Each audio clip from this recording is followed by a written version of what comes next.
All right, good morning to you all. Good morning, and once again, good morning. How are you doing? How are you feeling? I hope all is well with you. Welcome to Family Morning Transformation with yours truly, DMP Speaks. I'm so glad to be with you on this morning. I do apologize that I wasn't in my regular setting, but I thank you for the amount of people that did watch my live while I was handling some business outside of the home. But I'm back in the studio, back into the office this morning. I hope all are well. Welcome, welcome, welcome. My name is David M. Pinkston, but I go by the name of DMP Speaks. I'm an empowerment speaker. I'm a board certified Christian counselor and a family restoration specialist, aka family coach. I do these family morning transformation lives every Monday through Friday at 7:30 a.m. and on Saturday at 8:30 a.m. all Eastern time. Listen, I want to give you this. This is going to be like a extended part 2 of what I talked about on my live the day before last. We're talking about how some kids don't really love or appreciate themselves. And that's why a lot of times, not the main reason, but sometimes it is the main reason why they act out. I want you to share this if you care, because I really want to just kind of dig a little bit deeper into this, just to give you some information, and then we'll end together, and then we'll go forward from there. But when we talk about kids not really like loving themselves or appreciating themselves or respecting themselves, it is a very real thing that is been around for, I mean, centuries, but it's more prevalent now with this new particular generation. A lot of kids do not appreciate, love, honor themselves, respect themselves enough. They start to act out because of them having an inferiority, complex in their mind. They are complex on what and how they see themselves in this world, how they see themselves in your home, how they see themselves and how they perceive themselves to be, and how they think others perceive them. And if that perception that they have of themselves is not great and it's not healthy, then they're going to start not caring about themselves, they're going to stop caring about who they are. They're going to stop caring themselves a certain way. Stop worrying about their appearance. They're going to stop worrying about everything. And they're just going to kind of just live vicariously through other people and other situations and not have goals in mind, not have dreams in mind, right? Don't have any aspirations or inspirations to do anything. When a child doesn't look at themselves, in a positive way, that can be very dangerous. I remember I was talking to a young man, and I was asking him, what are your dreams? What are your goals that you want? That's not about what I want for you, because I'm mentoring him. What do you want? He could not, for 2 sessions, could not tell me what he wanted to do, what he wanted to be. I mean, absolutely, he couldn't even say anything. And I told him just like this. I said, young man, that scares me that we've been in two sessions when I've given you so many examples. I said, maybe college is not for you. Maybe a university is not for you. Maybe getting a certification, maybe learning a trade, um, something. He still could not tell me. Then I started to kind of dig.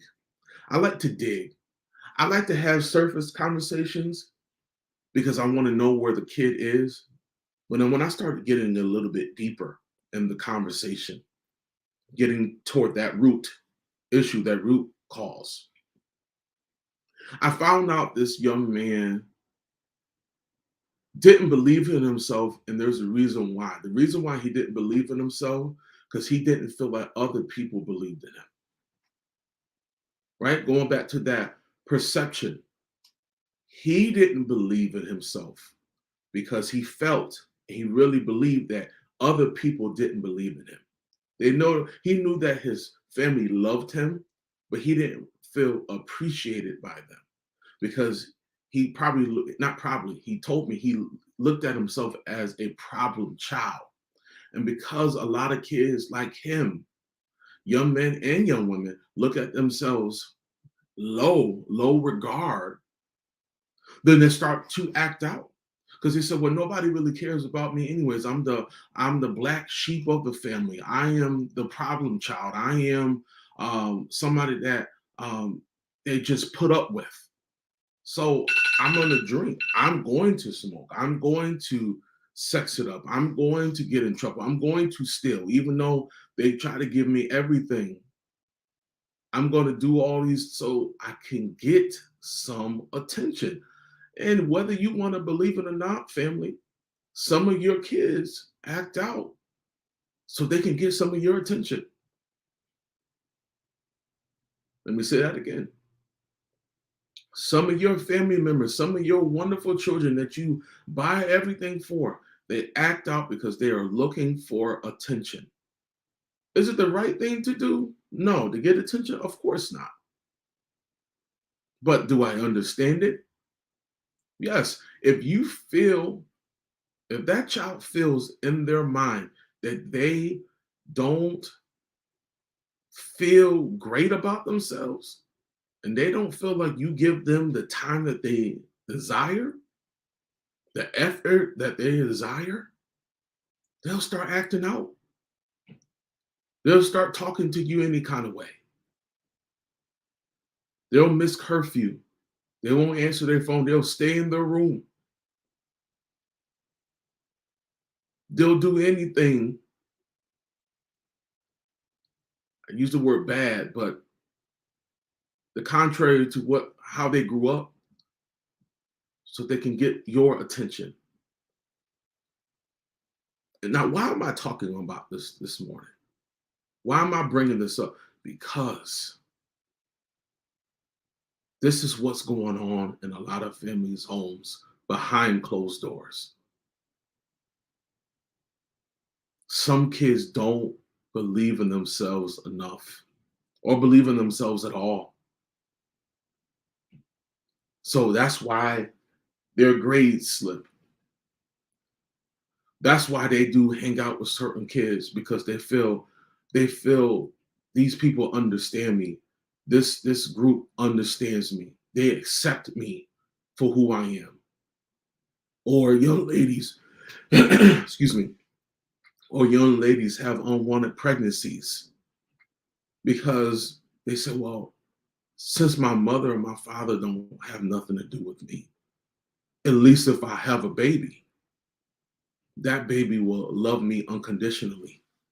I can give that love to this child because I tried to give the love to my family that I thought was going to be there. And because they weren't there, I felt empty. I felt alone.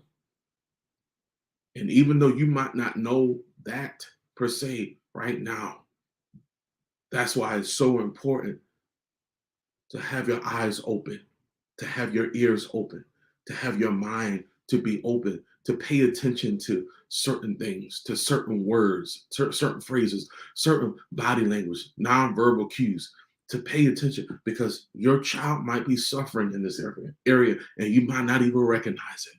You might not even be able to see it. And the reason why I'm talking about this is why your family might be suffering. This might be a reason why, or one of the reasons why your child is not talking, is not being involved, being engaged, not doing the family bonding like he or she should be or could be, because they're suffering internally, they're suffering in silence. But today can be the day that you start the journey to bring you and your child back together, to bring that family back together. That's what's most important these days and times, because that's what we need to see, and that's what they need to feel. I'm gonna say that again. That's what we need to see, them coming around being themselves again. But that's what they need. They need to know that you love them more than they might love them or not love themselves. They might have a lack of love for themselves, but you have to be able to come in and fill those areas. Fill those areas of hope. Fill those areas of belief. Fill those areas of strength. They might not have it right now. But if you have a capacity of love for them that they don't have for themselves, that they feel like they can't achieve on their own, that's why you're there.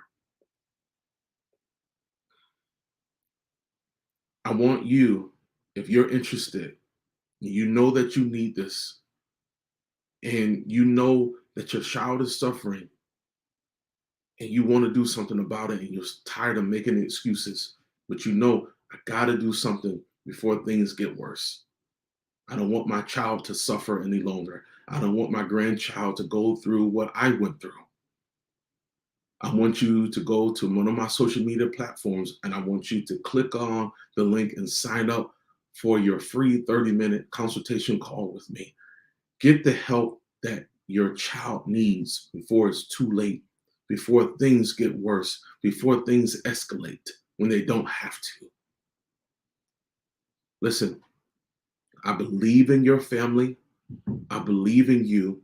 Let me help rebuild your family dynamic the right way this particular time, so that you can see greatness come out of your children and grandchildren, but greatness will come out of your family because you've taken the time, to do something about it. Click on the link today, sign up today for my family reconnection program. Guys, thank you so much.